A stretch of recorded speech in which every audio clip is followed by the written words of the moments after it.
I didn't realize he'd been following me for 3 days. Not until I saw him standing at the top of the library stairwell. Still, silent, staring straight at me. The strange part, no one else noticed him. Not the students walking past. Not the security guard, not even the girl who stepped through the spot where he had stood just seconds before. But I noticed him. I always noticed him, and I should have trusted my instincts. The first time his reflection appeared behind me in a mirror, I wasn't. Standing in front of us, saw him for the first time on a Wednesday morning. Wednesdays were my slow days. No early classes, no sprinting across campus. So I went to the Northwood University Library to finish an assignment. I didn't even want to start. The place was quiet. Too quiet, like the building was holding its breath. I sat in a study cubicle, opened my laptop, and then something flickered in my peripheral vision. A dull, faded red, like dried blood. I turned my head. A man stood between 2 bookshelves, tall, thin, base empty, like a mannequin wearing human skin. And that red jacket.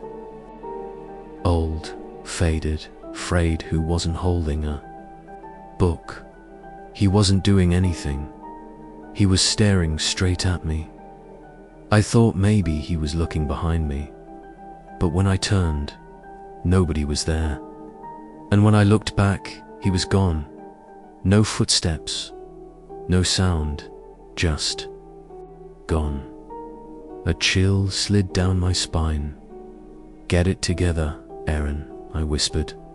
"You're just tired." But deep down, I knew I wasn't imagining it. I saw him again that evening. I'd spent all day gaslighting myself, convincing myself. I imagined the guy, that he was a student, a random stranger. I met with my group at the library to work on a project. Only 2 guys showed up.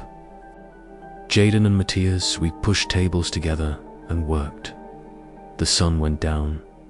The library lights buzzed overhead. Then Jaden squinted over my shoulder. "Hey, you know that guy?" My blood went cold. I turned. The man in the red jacket stood at the end of the aisle, staring at me. Same blank face, same posture, same silence. "What the?" I whispered. Matthias looked too. But the moment he did, the man disappeared again. Jaden frowned. "Bro, who were you looking at?" "You didn't see him?" I said. "See who?" I forced a laugh. "Nothing. Thought I recognized someone." But inside, panic bloomed in my chest. If it had happened once, maybe it was my mind. But twice. Both times looking directly at me. No, something was wrong. That night, the dreams came back. Stairwells, flickering lights. The red jacket turning a corner. Footsteps behind me, and a whisper I could almost understand. I woke up breathless, sweating like I'd been running. Something felt off, like the room wasn't empty. Even though it was. I turned toward the mirror and froze. For a split second, just long enough for my heart to stop, I saw a faint red reflection behind me. I spun around, nothing, just darkness in my empty room. I didn't sleep again that night. By the 3rd day, I was paranoid, checking behind me in every hallway, avoiding stairwells, avoiding anything with reflections. But somehow, I ended up in the library again. I don't even remember deciding to go.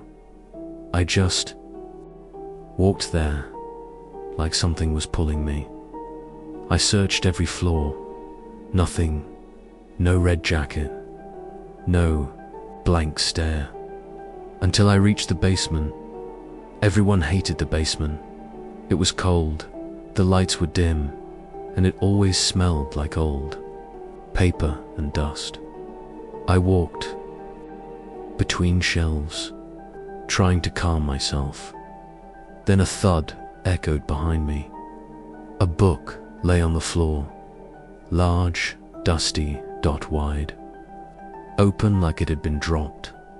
But no one else was there. I picked it up, and that's when I heard footsteps, slow, deliberate, getting closer. Aaron. My name, whispered right behind me. I spun around, ready to fight nobody. Just shelves and stale air. I backed away, toward the stairs, and that's when I froze. Because at the top of the stairs, blocking the only exit, stood the man in the red jacket, still silent. But this time, he wasn't just staring. He was smiling. A slow, unnatural smile that didn't reach his eyes. I couldn't move. My legs felt like concrete. My backpack felt heavier than ever. Every instinct in my body screamed at me to run, but the stairs were blocked. He just stood there, watching silent leave. I whispered, my voice cracked. He didn't move. He didn't respond. Just kept smiling. That unnatural smile. My chest tightened. Air burned in my lungs. I could feel the sweat on my forehead, dripping down.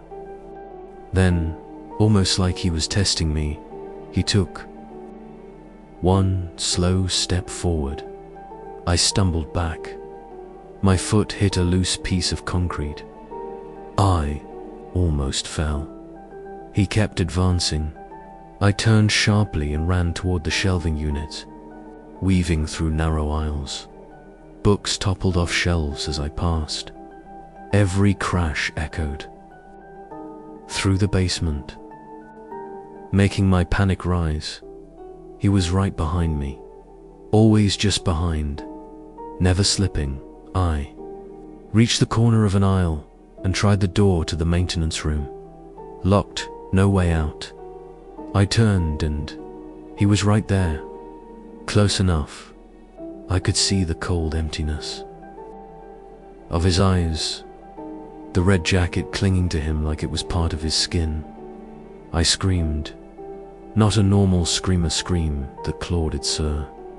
Way from deep inside me, he lunged. I pushed past him, not sure how I found the strength. Adrenaline surged through me. Like lightning, I ran through the narrow basement corridors, knocking over carts, scattering old files, throwing books aside. He followed, always just behind, never missing a step. I reached the stairwell again. The door was locked. I tried the handle, jammed.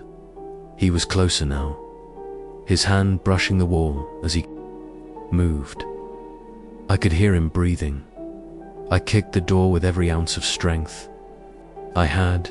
It shook, clicked, opened. I sprinted up the stairs, almost tripping on the last step.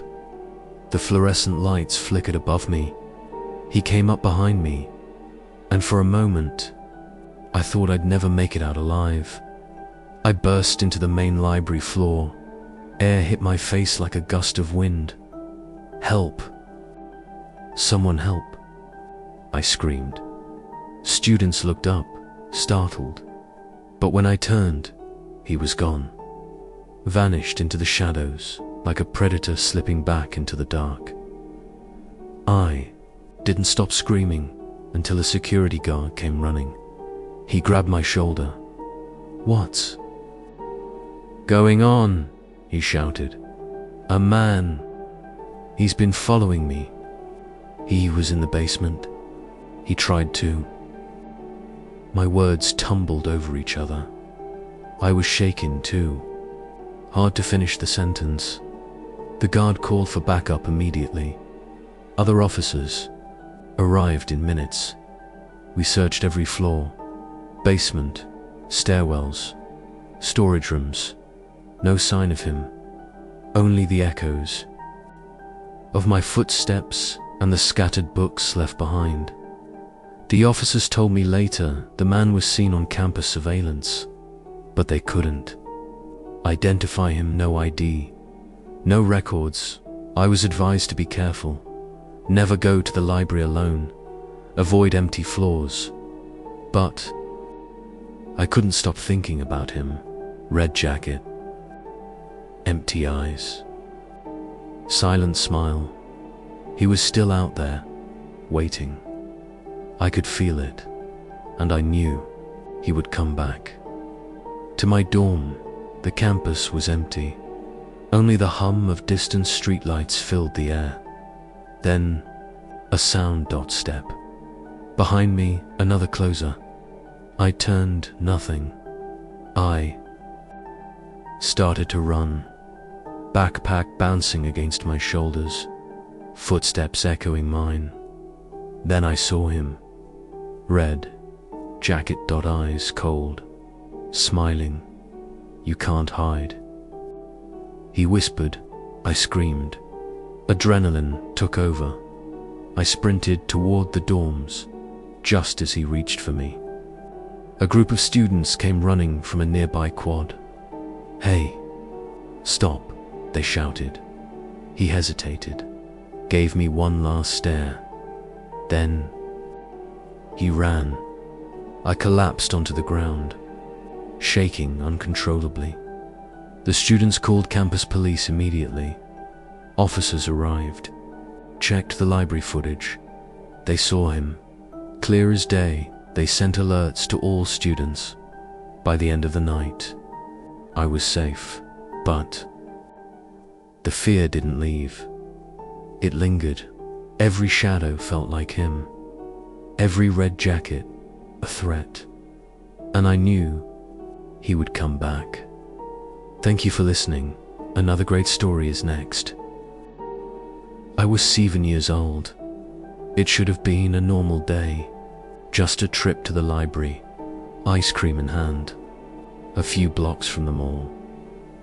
But the moment I stepped inside that library, I knew something wasn't right. A shadow moved where shadows shouldn't be. A face peeked from behind a bookshelf, and when he smiled at me, it wasn't friendly. Something deep in my gut screamed, run. But I didn't, not yet. And that's how everything changed. It started like any ordinary day. Mum, my little brother, and I had spent hours at the mall. She shopped. We tagged along. I was barely paying attention, mostly focused on my ice cream cone, trying not to drip chocolate on my shirt. The smell of fresh fries and popcorn lingered in the air. Bright lights reflected off the polished floor, bouncing around like they had a life of their own. Careful, Mum said. Her voice was gentle, but there was that subtle tone of impatience we all felt when we'd been at the mall too long. I was only 6. Little things fascinated me: the way the store mannequins tilted their heads, the spinning racks of toys, the faint hum of music from the mall speakers. Eventually, we left the mall and headed toward the library. It was just a few blocks away. I held my melting ice cream cone tightly, licking chocolate from my fingers as we walked. The library was quiet from the outside. Old bricks, large windows, the kind of place that looked harmless, but in the evening, shadows stretched along the walls like they had secrets. Inside, everything smelled like old paper and polished wood. I knew the kids' computer section was at the back. Mom let me play there while she handled errands. Little did I know, the library would be anything but safe that day. I wandered through the aisles, scanning the bookshelves for I Spy. Books, the ones with tiny objects hidden in pictures, treasure hunts in cardboard form. I loved them more than anything.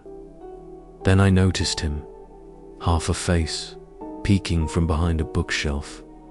Dark hair, pale skin, a red jacket that seemed too big for him, almost like it was hanging off his frame. "Peekaboo," he said softly. I laughed. No fear yet. It felt like a game. "Who are you?" I asked. "I'll help you find your book," he replied, stepping out. His smile was strange, too wide, and his eyes didn't crinkle like a normal smile should. For some reason, I trusted him. I let him take my hand. He led me through the aisles, showing me the I Spy books. I grabbed the treasure hunt edition, the one with the pirate on the cover. "Let's sit and play," he said. We went to a table near the corner, under dim lights. I looked at the pages, eager to find objects. He asked questions. "Who are you here with?" "My mum and my little brother," I said.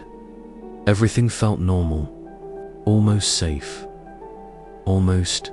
Then he mentioned a playroom downstairs. I didn't know there. "It was a basement," he said. "We can play there. It's fun." I hesitated. Something didn't feel right. But curiosity is a powerful thing when you're 6. I followed him. The stairs were cold, dark. A faint smell of dust and mold filled my nose. The lights flickered overhead, casting long shadows that danced along the walls.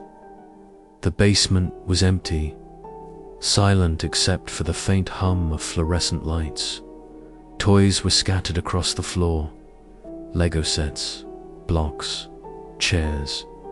It looked like a playroom, but the air was thick, heavy, and... Wrong. He set the book down on a Lego table. "This is where we can play," he said. I started to feel uneasy. I tried to back away. He blocked me. He wanted me to play, but he was forcing me.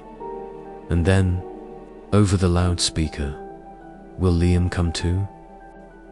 "The front, please. Your mother is looking for you." He went to turn off the lights. The room went pitch black. My heart thumped in my chest like a drum. Something cold ran down my spine. "We're going to play hide and seek," he whispered. I screamed. My voice echoed.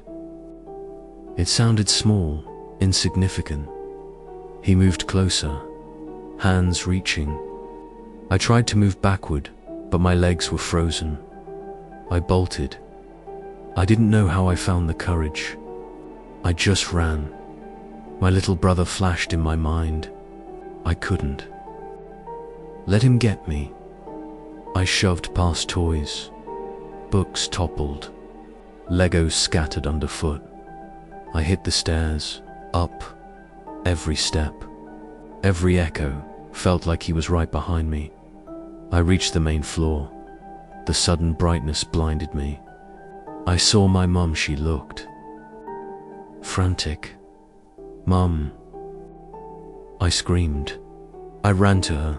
She grabbed me, pulled me close. Her hands shook, her face white. I told her everything. She listened, wide-eyed. Then she called the police. Officers searched the basement, the playroom, every corner, every shadow. But the man was gone, vanished. I never saw him again. The police said he must have slipped out a back exit. Nobody knew who he was. No record, no clue. Even years later, I can't forget the look on his face, the unnatural smile, the cold emptiness in his eyes. I learned something that day. Instincts are powerful. Fear is important. And curiosity sometimes comes at a cost. I never forgot that basement. Never forgot the shadows. Never forgot the sense that someone could be watching, even when nobody was there. Thank you for listening.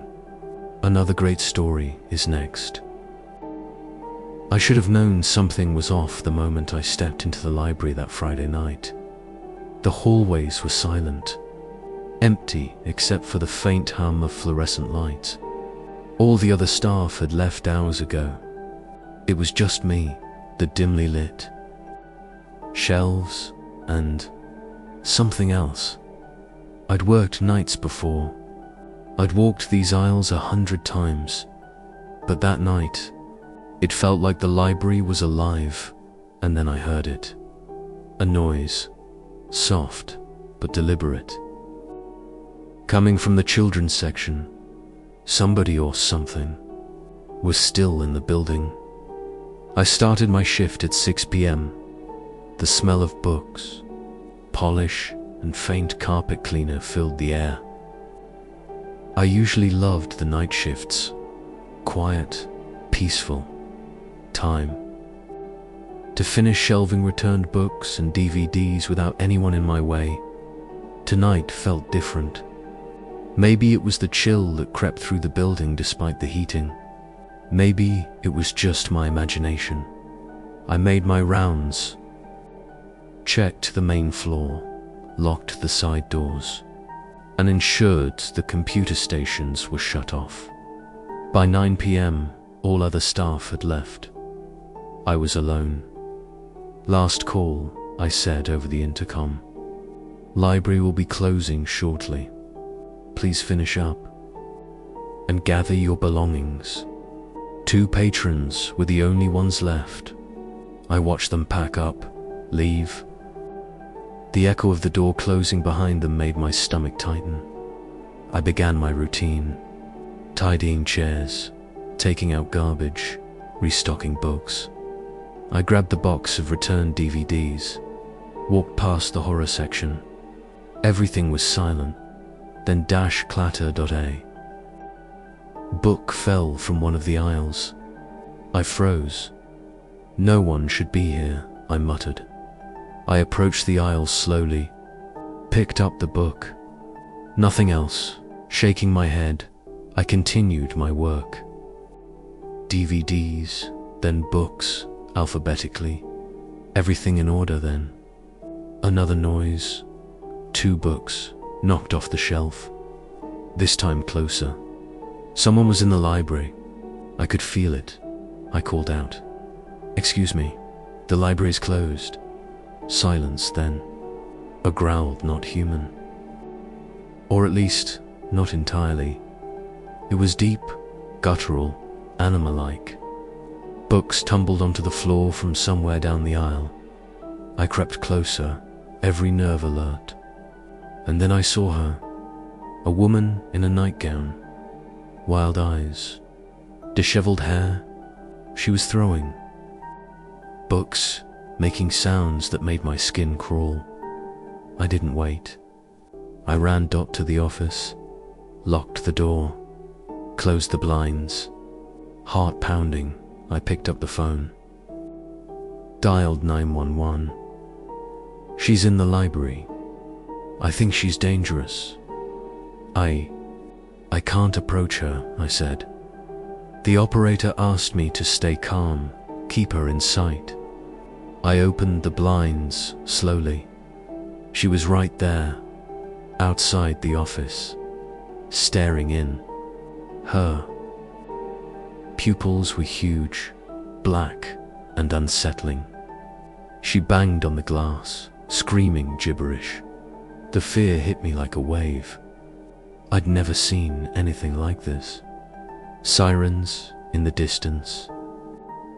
The first officers arrived. They moved cautiously, flashlights cutting through the darkness. She resisted, fought with them. Finally, handcuffs. Ambulance waiting. I watched as they led her away. She screamed, incoherent, high-pitched, violent. I never found out what she was on. Nobody did. The library felt empty after that. Even when I returned for other shifts, Every aisle, every shelf felt like eyes were following me. I thought about quitting, but I couldn't. There was something about the night shift, the silence, the responsibility that called to me. I learned that night, some dangers aren't obvious. Some are lurking, unpredictable and violent. And sometimes, the dead of night reveals truths the day keeps hidden. Even now, thinking back, I can feel the tension. The smell of old books, the echoing footsteps, the weight of silence before chaos. I realize that fear is real. It's sharp. It lingers. And it changes you. The night library shift taught me to respect the unseen, to be cautious, to trust instinct, because you never know what's hiding behind the shelves. Waiting, thank you. You for being with us. This was the last story of this video. Please like and subscribe.